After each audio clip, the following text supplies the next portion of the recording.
All right. Well, welcome everyone to another edition of the CopBlock Radio Show's interview series. CopBlock Radio is a show dedicated to the police accountability and the police state. If you're involved with any of the local groups of CopBlock or Peaceful Streets projects or any other police accountability group, and you'd like to talk about what's going on in your neck of the woods, please send an email to copblockradioshow@gmail.com, or you can contact us through our Facebook page. And if you haven't liked our Facebook page yet, you should go ahead and do that, because then you'll know when we're doing special guest interviews like this. And you'll know when you're all up to date and all that jazz. So I'm your host, Eric. You can find me over at freerockpress.com or ohiocopblock.org. And you can find those both on Facebook. And with me tonight, as always, is Adam from Spokane CopBlock, and you can find them on Facebook as well. And remember to tune in tomorrow night, and tomorrow night will be our last YouTube episode of the regular show before we move to fprnradio.com on June 12th, which is a Wednesday. So we're switching to Wednesdays at 9:30 p.m., and that's going to be over at fprnradio.com. Since this is part of our interview series, we have with us tonight is Toni and Jannel from Missouri, Kansas, CopBlock. Hello. Hi. So why don't you tell us a little about yourselves and how you got involved with CopBlock in general? You want to go first? Police brutality has always been one of the things I was really passionate and just appalled by, like a lot of other people. I mean, I started my, not professional activism or whatever you want to call it, with like KC Normal. I've kind of evolved a little bit from that, as I'm not a statist anymore or anything like that. I got most interested in taking, charge with Missouri, not taking charge, but, with Missouri, Kansas CopBlock, just, I guess for a lot of reasons anybody else does, just what I was seeing, and especially just like women and friends and people that I've known that actually do need help, because I don't think that there's not a need for protection, but it seemed to me that when people actually needed it, it was clearly not. Yeah. Then I guess.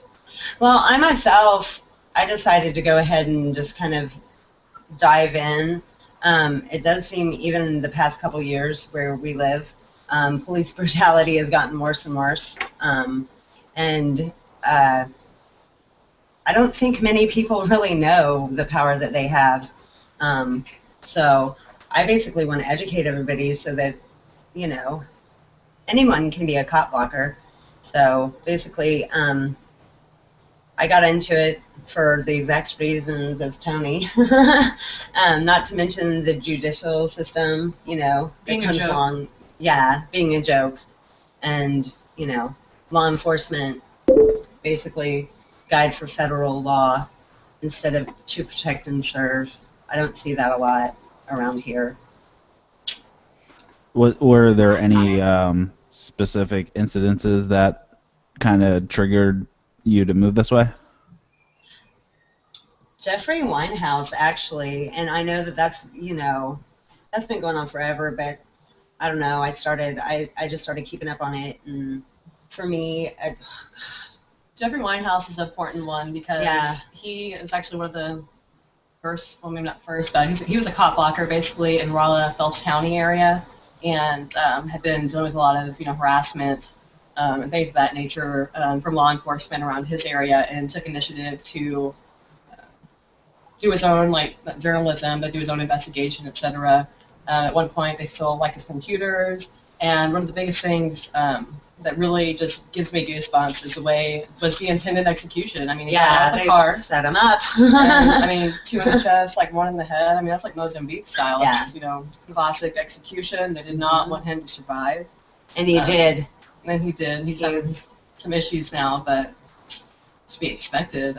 But yeah, the Jeffrey Winehouse, which CopBlock.org has really touched base on a lot and done a lot with that. I'm grateful for. But yeah, that was a big one.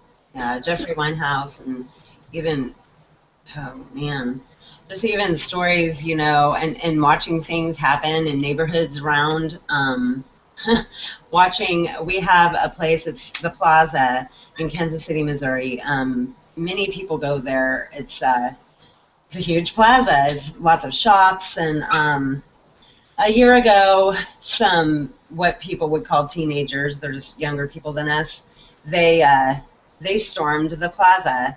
They were rioting and, vandalizing everything. And so they came up with a curfew for them and rules to stay on the sidewalks, and you can only be on the sidewalks from, 12 a.m. to 6 p.m. on weekdays, and then I think it's until midnight on weeknights. But what's been happening now is that law enforcement has been going out there in droves, and they will grab the kids by the arms and start asking them information, searching their persons and searching what they own.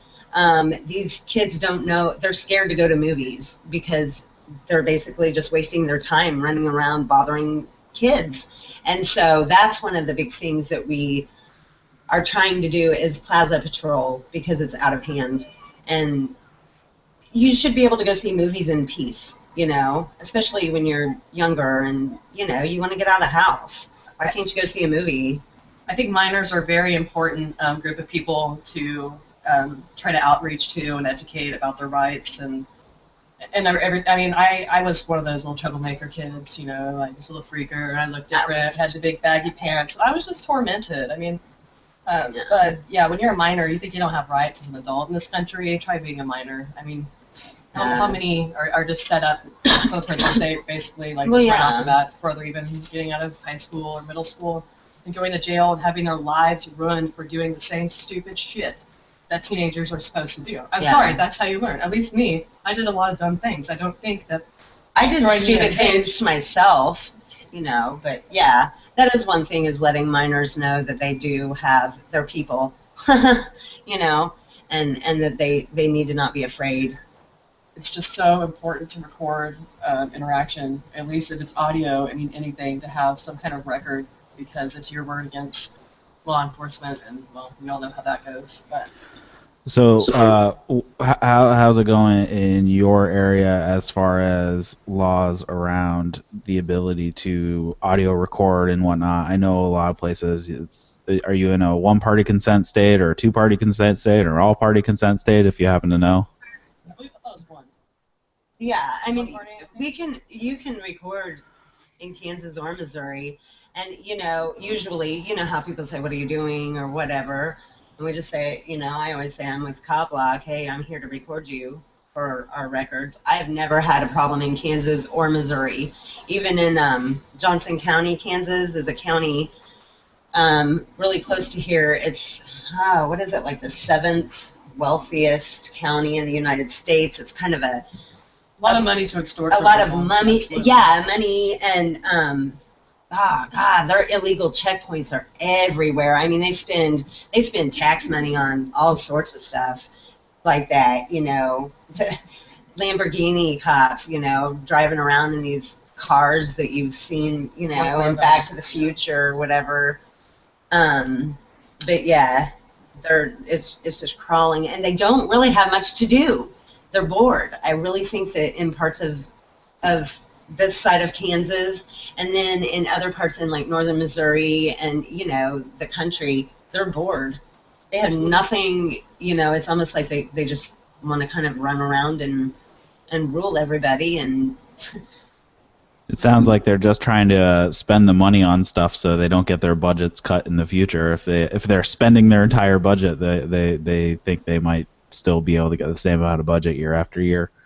Right, and if you ask about forfeiture, pennies from heaven. That's a Missouri person. And the Kansas is, we get new toys for our department. They refer to them as toys. Pennies from heaven. Pennies from heaven. Stealing from people.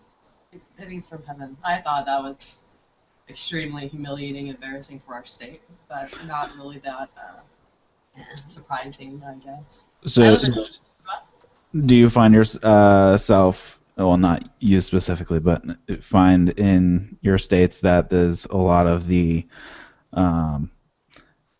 patrolling of what they call the money side and not the drug side, hoping to cash out on the drug money coming back through all these checkpoints. I know that happens in Indiana a lot, but I don't know if it happens out your way. KCK. I think it's just basic, people farming, like running the name, this person had a license, any number of things. It's obvious, it's not just a sobriety checkpoint. Yeah. We went through one the other night just so we could go through it. And, the money they spend on those checkpoints, we got through it in a second, of course. Nothing compared to how much money they make preying on people for doing what people do. I mean, like as far as drugs goes, people have been, altering their state of consciousness since people basically, evolved. Like or ego or whatever you believe in. I mean, people have always experimented with their consciousness, etc. Yeah, we had a checkpoint out here about 2 months ago probably, and it was a 6-hour thing from 9 p.m. to 3 in the morning, and they didn't have a single arrest and only wrote like 2 tickets. Well, you know what? There were hordes of people pulled over. I don't know what the checkpoints are like around you, but in the Johnson County part of Kansas, there are lanes and lanes and lanes and lanes. I mean, they pull people over from all sides.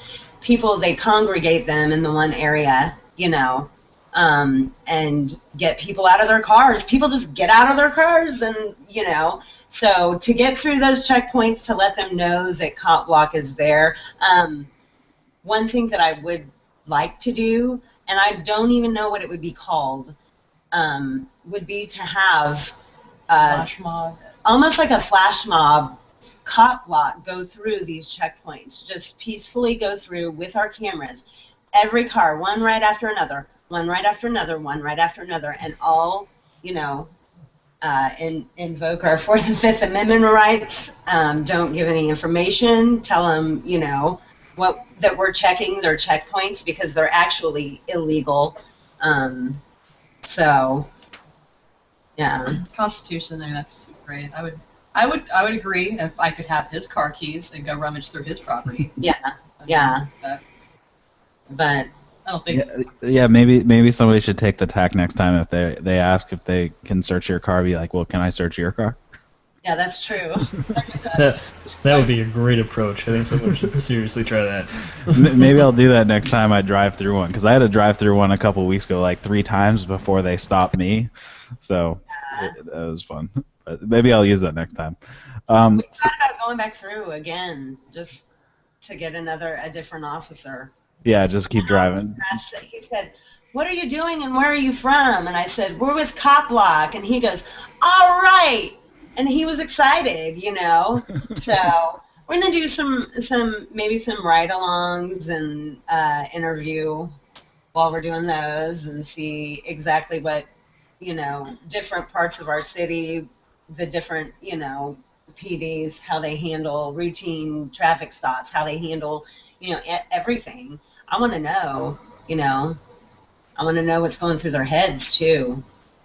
Yeah, there's a article that we'll be talking about tomorrow, but it came out that I'm not sure because I haven't read it fully yet, but the judge had ruled that the dash cam footage is completely open record and should be subject to any type of request to get a copy of that information. So that'd be interesting for people to know that it's not secret data, and hopefully you do have to give at least here you do have to give your information, all of your information, before you get that access. But they have a bad habit of losing them or having.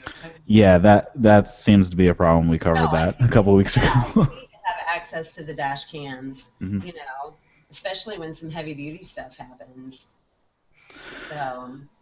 So kind of pulling it back, how did you guys start the Missouri-Kansas CopBlock? I guess it really just started on Facebook, trying to connect with other like-minded people. I was really surprised at, one, how many people were really interested, and then the difference of dedication. Well, that sounds, no offense to my cannabis activists or whatever. Like just as far as like people. Just with the initiative to get up and go out and do something. Because it's an important issue. It affects everyday lives, Widespread. Yeah.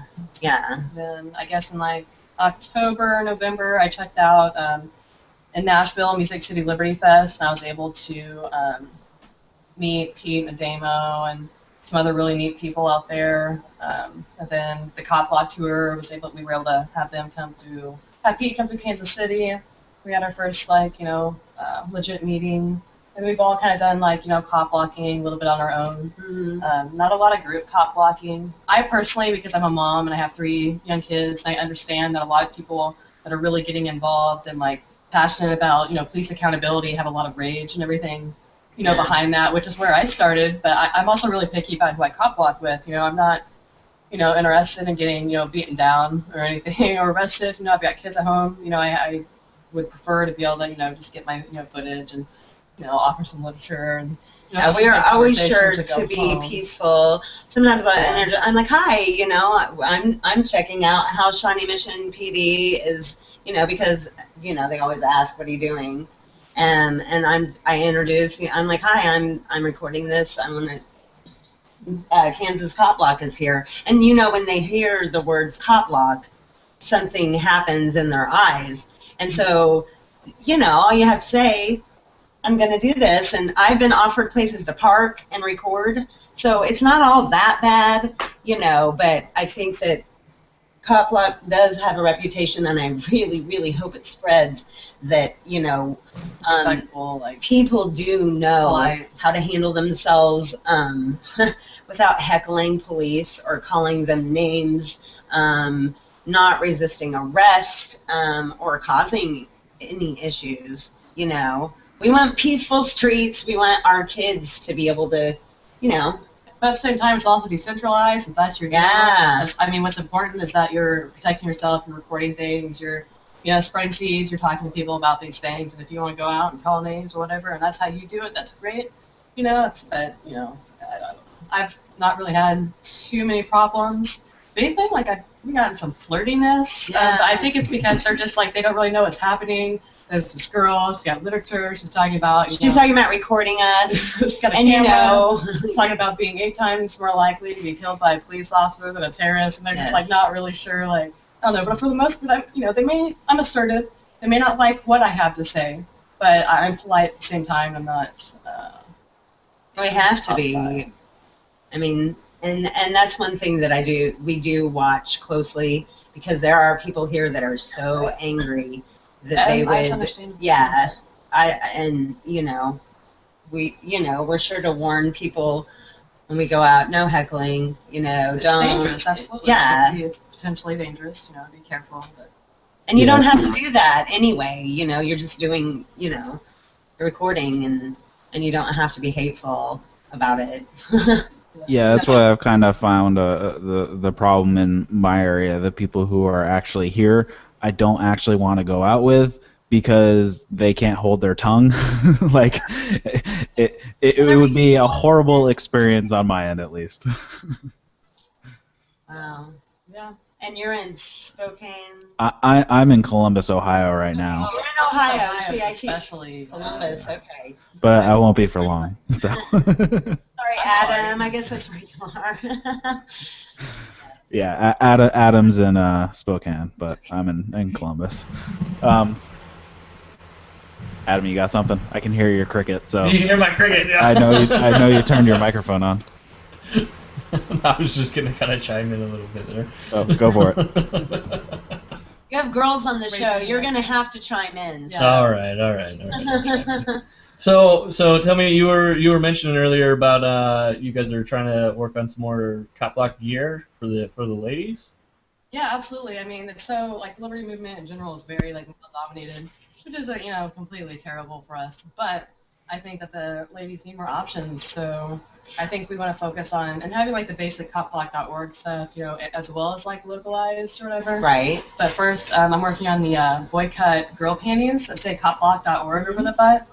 And I'm hoping, this is totally against my character, personality. Model some booty shorts. Yeah, we're gonna have CopBlock little, I guess I would call them like little boy panties or Yeah, whatever. like the boy cut. Like I'm not gonna Yeah, go yeah, just like have, topless, you sorry, know, but like make things for the summertime, you know. Whatever, tank tops. I'm just gonna start, Yeah. I guess, with that, and if we get attention or whatever with that, some pictures might want to, encourage people to donate and, get some, bulk and then be able to get those out there because, your girlfriend wants a pair of CopBlock panties. Yeah. And that's pretty funny because my wife the other night was talking about CopBlock here and how there's not much women clothing. She's like, you need to get on them about making some more because I want some stuff. you know what? We'll send her some. There you go. She doesn't have to lay out on a ledge and take pictures, though. Yeah, unless you want to lay out on a ledge and take pictures. Well, I'm sure he does. So. Might encourage more people to get involved, though, then. That is, really, when you think about it, that is an encouragement to get people involved. I actually don't like pictures. The only pictures I've done have been like activist related, like the Ganja Girl of the Month thing when I was in Casey Normal.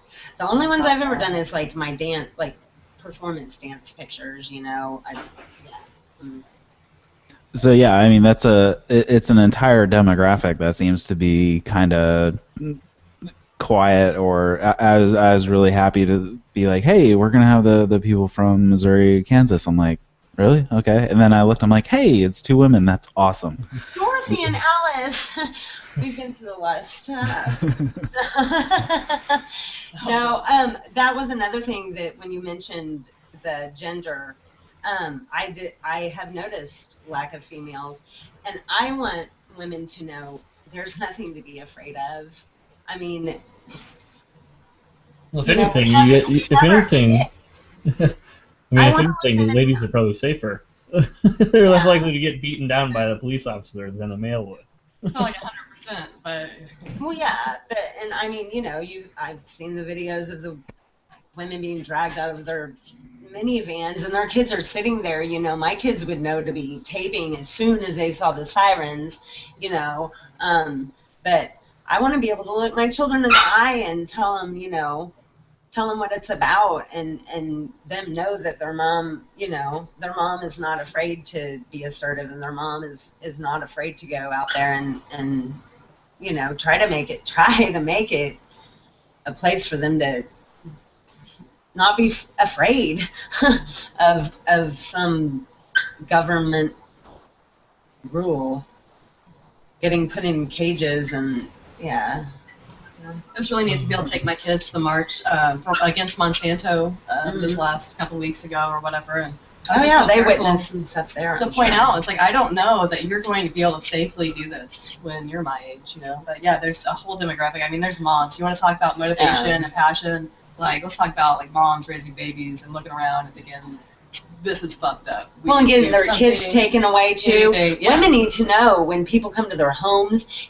People get. Don't let them in your house. They are not your friends. They'll threaten to take your children. They will take your children. They'll send CPS to your house that doesn't need a judge, anything. They at least pretend to abide by some little, like code of conduct, whatever. I guess we have a lot of reasons CPS for CopBlock. That's scary.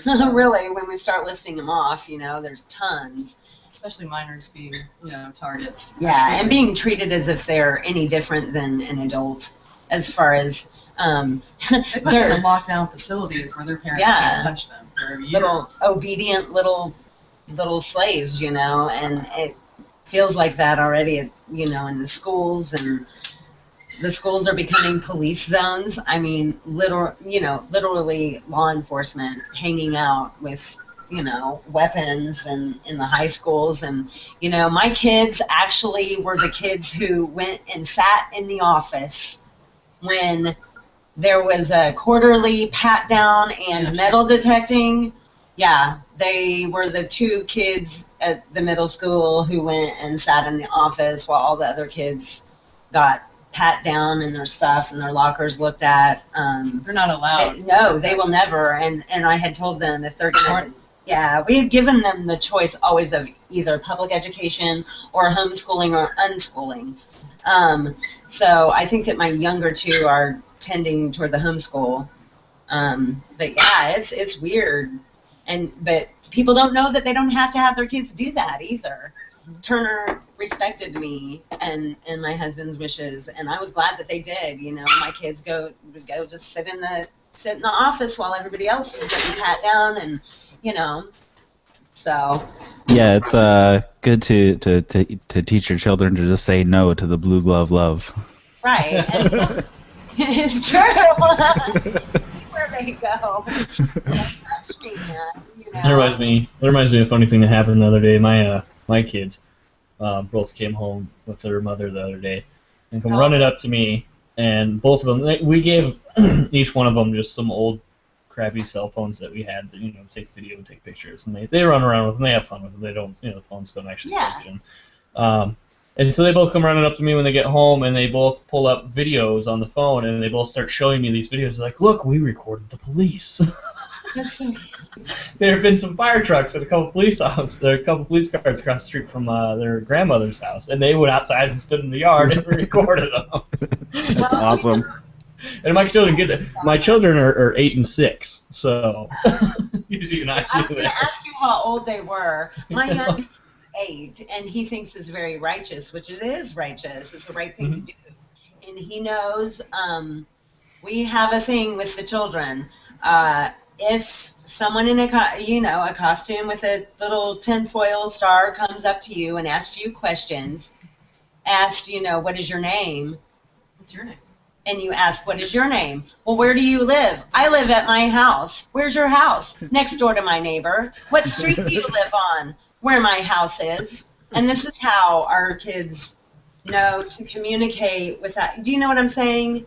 Without having to have hatred, but just to know. No, they don't get to know where you live. They don't let them intimidate you. You tell them, I live at my house, on my street, next door to my neighbor. And my neighbor, where does your neighbor live? You know, little boy. Yeah, that's right by me. From a stranger. I don't like my children to talk to strangers. Yeah. Especially in costume strangers. My children know not to talk to the police or say that I need to get my mommy, or, you know, something to that effect. My 4-year-old is very spunky. She I don't know is. where she gets it from.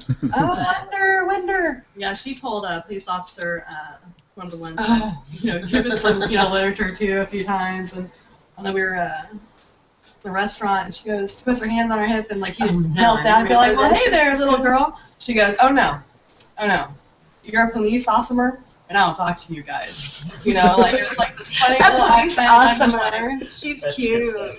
She is cute. Elijah, my middle son, actually went to court with me over a seatbelt thing. A police officer said he didn't have a seatbelt on. Well, I had to refrain him. He's my 13-year-old. He's my brainchild, you know.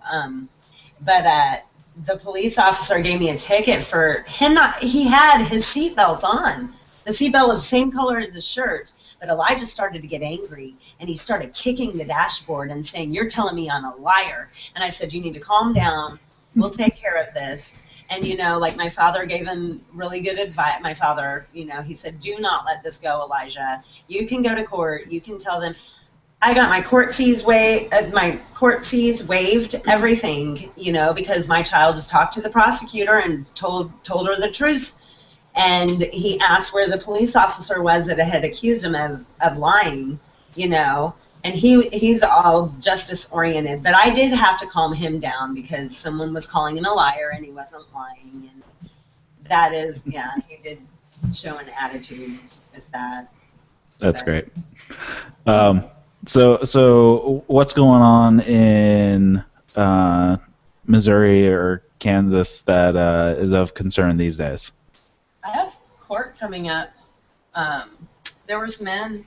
I was making breakfast. It was like 7 in the morning, and I noticed there's men outside wandering, kind of looking in windows, wandering around my yard, my neighbor's yard. They had bulletproof vests on. You know, they were heavily armed.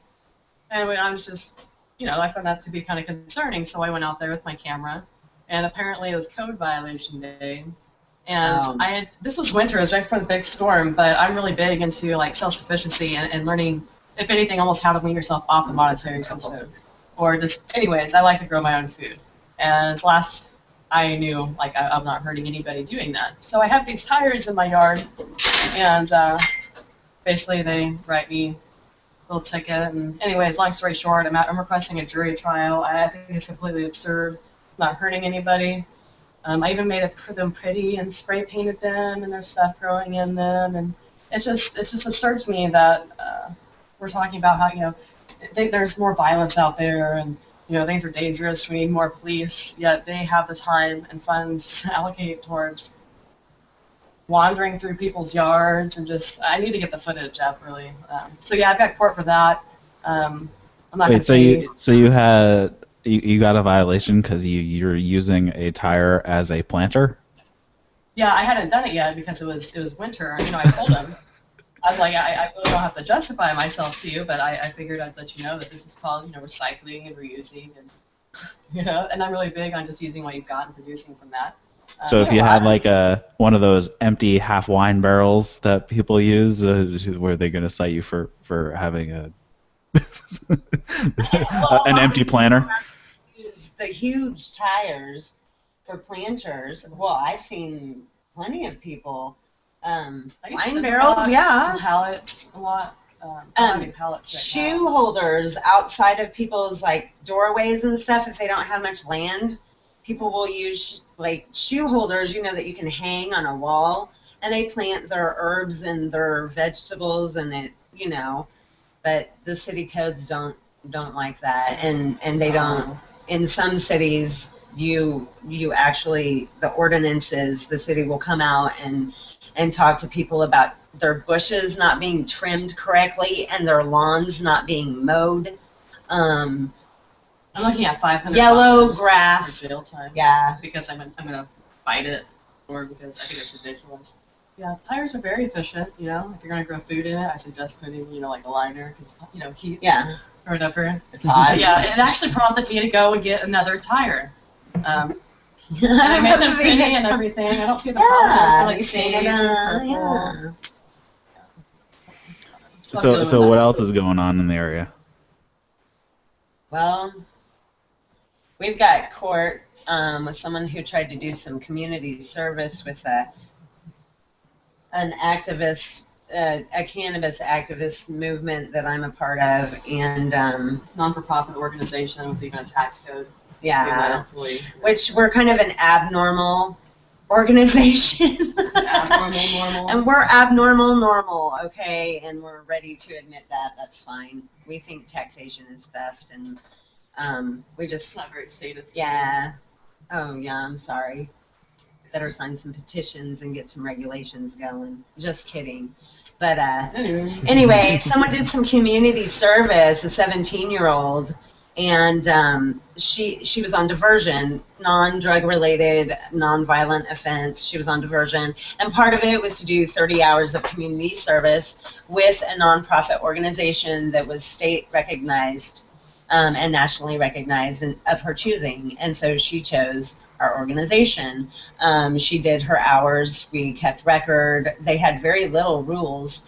Just letterhead and either president or vice president. I'm a VP, so I signed off, She handed over to her diversion officer. He signed it. And then he found out what the name of the organization was and what it was, I guess, the main website or whatever, Reforming Law. And they said that she did not complete her service because it was an organization that was trying to make something illegal legal. And so she brings job security, doesn't it? Yeah, it does. Well, conflict of interest. So the justice system gets to make a little bit more money off of this, okay? Because they're going to tell her she's now going to probation. She ended up calling our local news channel, and they did a story. They came out within a day. They were here for about an hour and a half. They came out within a day.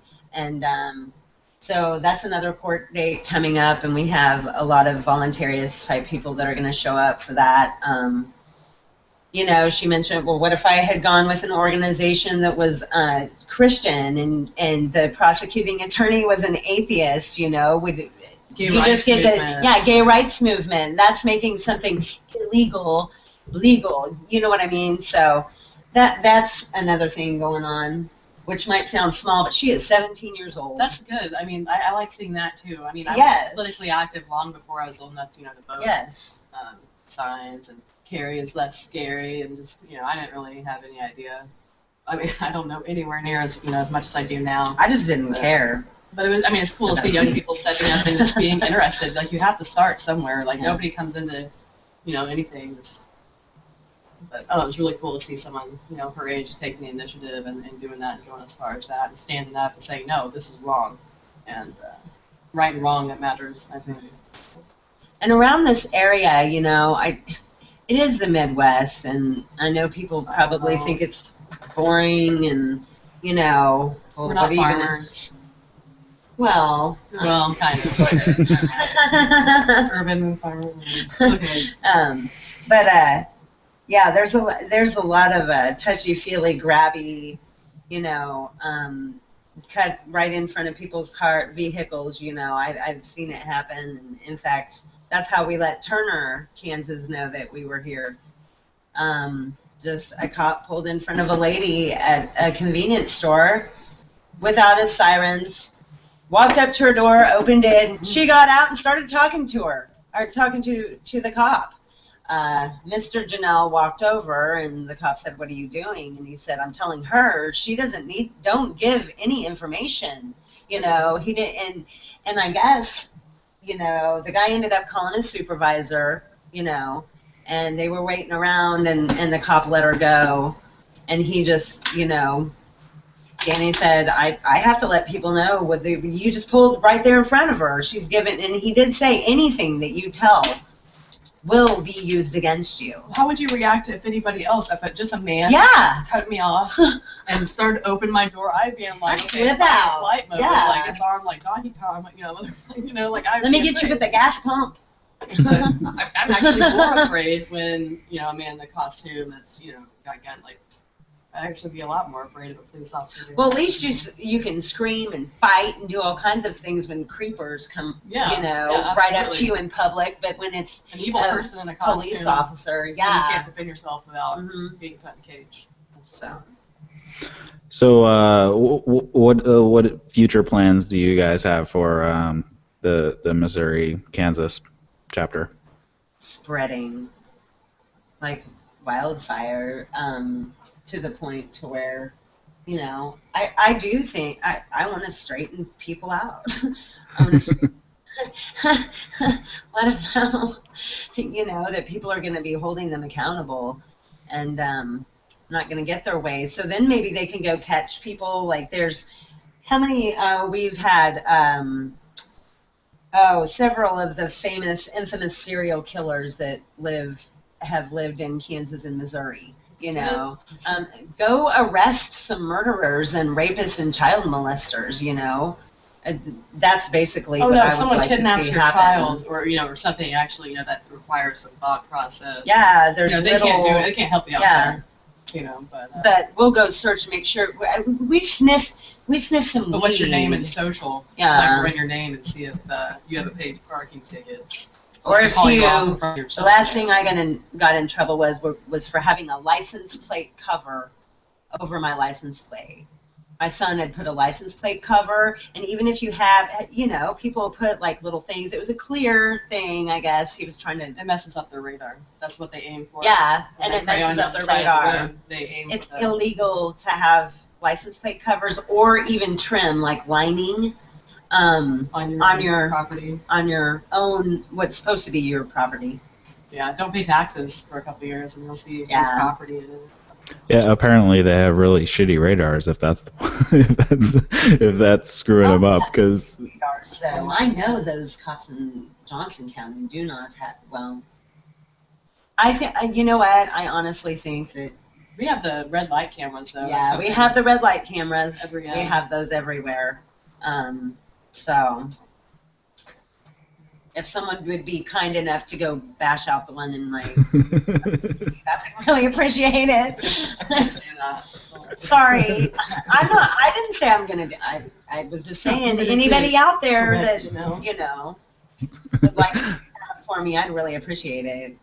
That might be skirting the appropriate thing to say. Sorry. You guys have anything else you want to talk about? Just that people. I see a need for protection. I've read something by Brad Spengler, who's also in Kansas City, who's a really neat guy and has a lot of awesome ideas. Just about like how can we, create, protection? Because right now, in this police state, maybe you are in a situation where there's, because there are bad people out there. There's evil people that, but they don't have any reason to perform any, good service. So I think, with a monopoly, if we could free the market, then maybe we can see some better things as far as protection goes. But I don't know if that's really feasible right now. But just to touch base on basically that you have a monopoly that promotes what exactly did he say? He says it perfectly. Monopoly promotes abuse of power and poor customer service to free the market. I don't know off the top of my head, and I don't want to butcher it too bad. But Brad Spengler has some really awesome thoughts on that. Brad does, and we're lucky enough to have him on our side too. But yeah, thanks for having us. Yeah, I'm sure we'll check in with you at some point in the future. What's going on, and keep us up to date on what's going on with your cases that you're involved with. That'd be great. Okay, thank you. Yeah. Cool. Well, So thank you, ladies. yeah, so that's Toni and Jannel from Missouri, Kansas, CopBlock. It's great to have you guys on, and yeah, like I said, we'll circle back with you sometime in the future. Sounds good. Thanks for having us. Cool. So so tune in tomorrow. Tomorrow is going to be our last night on YouTube, and then we are moving to fprnradio.com on June the 12th.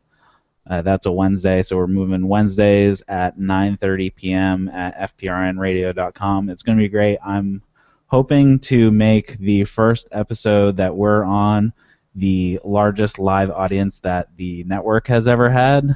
And hopefully, yeah, if anybody wants to spread that far and wide, I set up an event page on the CopBlock Radio Show's Facebook page, so you can spread that out, and I'm pretty sure we can do it. So That's right. Share. So yeah, it'll be great because then we can have the podcast and people can just download it to their mobile device of choice. So yeah, starting tomorrow night at 9 p.m. on YouTube, and then Wednesday night, the June 12th at 9:30 p.m. at fprnradio.com. And my name's Eric. You can find me over at freerodpress.com or ohiocopblock.org, and with me as always was Adam from Spokane CopBlock, and you can find them over on Facebook.